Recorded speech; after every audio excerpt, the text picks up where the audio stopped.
Excel PU college ಗುರುವಾಯಿನಕೆರೆ, ಕರ್ನಾಟಕದ number 1 PU college. Admissions open now. Youth Congress ಗಲಾಟೆ ವಿಚಾರ Delhi ಅಂಗಳವನ್ನ reach ಆಗಿದೆ. ಕೆಪಿಸಿಸಿ ಕಚೇರಿಯಲ್ಲಿ ನಡೆದಿದ್ದಂತಹ ಜಟಾಪಟಿಯ ಬಗ್ಗೆ ಹೈಕಮಾಂಡ್ಗೆ ವಿವರಣೆ ಸಲ್ಲಿಕೆಯಾಗಿದೆ. ಇಷ್ಟಾದರೂ ಯೂತ್ ಕಾಂಗ್ರೆಸ್ ಲೀಡರ್ಗಳ ಮಧ್ಯೆ ವಾಗ್ಯುದ್ಧ ನಿಲ್ತಾ ಇಲ್ಲ.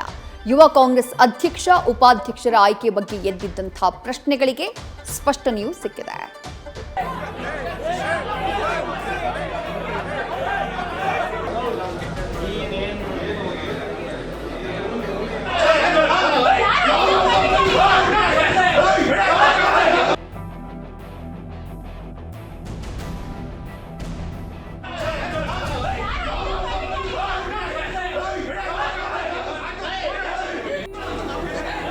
ರಾಜ್ಯದಲ್ಲಿ ಪಕ್ಷ ಕಟ್ಟಬೇಕಾದ ಕೈಗಳು ಪರಸ್ಪರ ಬಡಿದಾಟಕ್ಕೆ ನಿಂತಿವೆ.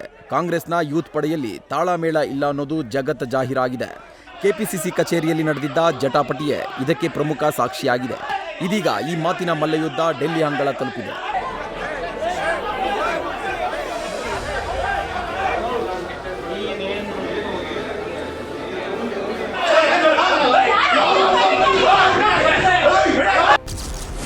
ಯೂತ್ ಕಾಂಗ್ರೆಸ್ ಗಲಾಟೆ, ಹೈಕಮಾಂಡ್ಗೆ ವಿವರಣೆ ಸಲ್ಲಿಕೆ ಮಾಡಿ ಬಂದ ಯುವ ಕಾಂಗ್ರೆಸ್ ಅಧ್ಯಕ್ಷ.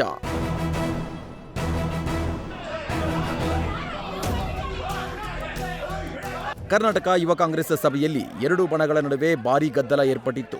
ಕೈ ಮಿಲಾಯಿಸುವ ಹಂತಕ್ಕೆ ಗಲಾಟೆ ನಡೆದಿತ್ತು. ಯುವ ಕಾಂಗ್ರೆಸ್ ರಾಜ್ಯಾಧ್ಯಕ್ಷ ಮಂಜುನಾಥ ಗೌಡ ಮತ್ತು ರಾಜ್ಯ ಉಪಾಧ್ಯಕ್ಷೆ ದೀಪಿಕಾ ರೆಡ್ಡಿ ಬೆಂಬಲಿಗರ ನಡುವೆ ತೀವ್ರ ವಾಕ್ಸಮರ ನಡೆದು ಗಲಾಟೆ ವಿಕೋಪಕ್ಕೆ ತಿರುಗಿತ್ತು. ಈ ಸಂಬಂಧ ಹೈಕಮಾಂಡ್ ಶೋಕಾಸ್ ನೋಟಿಸ್ ನೀಡಿತ್ತು. ಸದ್ಯ ಗಲಾಟೆ ಗದ್ದಲ ಸಂಬಂಧ ಕಾಂಗ್ರೆಸ್ ಹೈಕಮಾಂಡ್ ನಾಯಕರು ವಿವರಣೆ ಪಡೆದಿದ್ದಾರೆ.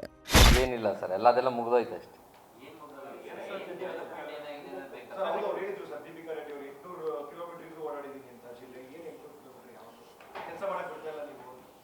ಅದೆಲ್ಲ ಆಪಾದನೆ ಮಾಡಿರೋದು. ಕೆಲಸ ಮಾಡಂಗಿದ್ರೆ ಅಕ್ಕಪಕ್ಕದಲ್ಲಿ ಕೂತಿದ್ದಾರೆ, ಅವರು ಉತ್ತರ ಕೊಡ್ತಾರೆ.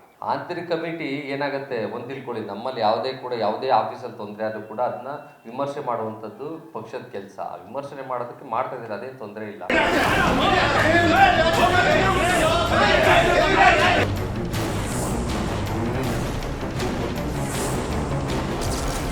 ದೀಪಿಕಾ ರೆಡ್ಡಿ ಗಲಾಟೆ ಮಾಡಲೆಂದೇ ಬಂದಿದ್ರು. ಯೂತ್ ಕಾಂಗ್ರೆಸ್ ಉಪಾಧ್ಯಕ್ಷೆ ವಿರುದ್ಧ ದಿವ್ಯಾ ಕಿಡಿ.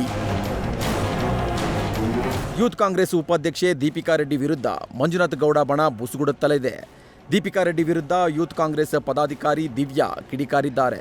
ನೀಟ್ ಪರೀಕ್ಷೆ ಸಂಬಂಧ ನಡೀತಾ ಇದ್ದ ಸಭೆಗೆ ಗಲಾಟೆ ಮಾಡಲೆಂದೇ ದೀಪಿಕಾ ಬಂದಿದ್ರು. ಈಗ ಅವರು ಮಾಡ್ತಾ ಇರುವ ಆರೋಪಗಳೆಲ್ಲ ಸುಳ್ಳು ಅಂತ ಗುಡುಗಿದ್ದಾರೆ. ಸರ್, ಅವರ ಆರೋಪ ಮೊದಲನೇದಾಗಿ ಸುಳ್ಳು. ಅವರು ಅವತ್ತಿನ ದಿನ ಗಲಾಟೆ ಮಾಡಬೇಕು ಅನ್ನೋದಕ್ಕೋಸ್ಕರನೇ ಮೀಟಿಂಗ್ ಸ್ಟಾರ್ಟ್ ಆಗಿದ್ದು 20 ನಿಮಿಷಕ್ಕೆ ಬಂದಿರೋದು ಅವರು.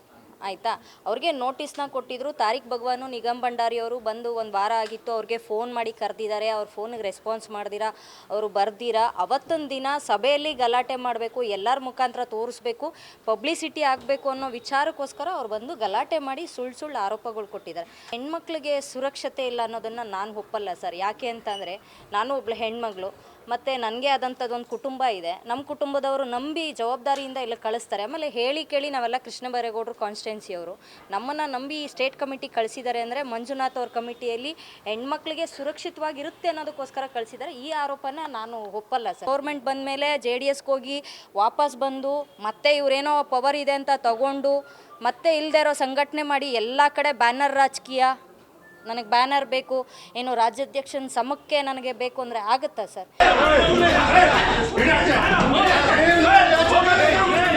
ಒಂದು ಪಕ್ಷದಲ್ಲಿ ಯುವ ಪಡೆ ಅಂದ್ರೆ ಪಕ್ಷ ಸಂಘಟನೆ, ಪಕ್ಷ ಏಳಿಗೆಗೆ ಶ್ರಮಿಸಬೇಕು. ಆದರೆ ಹುದ್ದೆಗಾಗಿ ಪೈಪೋಟಿ ನಡೆಸ್ತಾ ಪಕ್ಷಕ್ಕೆ ಕೆಟ್ಟ ಹೆಸರು ತರೋದು ಎಷ್ಟರ ಮಟ್ಟಿಗೆ ಸರಿ ಅನ್ನೋದು ಕಾಂಗ್ರೆಸ್ ಹಿರಿಯ ನಾಯಕರ ಮಾತು. ಸದ್ಯ ಕೆಪಿಸಿಸಿ ಕಚೇರಿಯಲ್ಲಿ ಗದ್ದಲವೆಬ್ಬಿಸಿದ್ದ ಯುವ ನಾಯಕರ ವಿರುದ್ಧ ಕಾಂಗ್ರೆಸ್ ಹೈಕಮಾಂಡ್ ಶಿಸ್ತಿನ ಕ್ರಮ ಕೈಗೊಳ್ಳುತ್ತಾ ಅಥವಾ ವಾರ್ನಿಂಗ್ ಕೊಟ್ಟು ಸುಮ್ಮನಾಗುತ್ತಾ? ಏನಾಗುತ್ತೋ ನೋಡೋಣ. Manjunath, political bureau, news fast. News first ನಿರ್ಭೀತಿಯಿಂದ ನಿಮ್ಮ ಪರವಾಗಿ.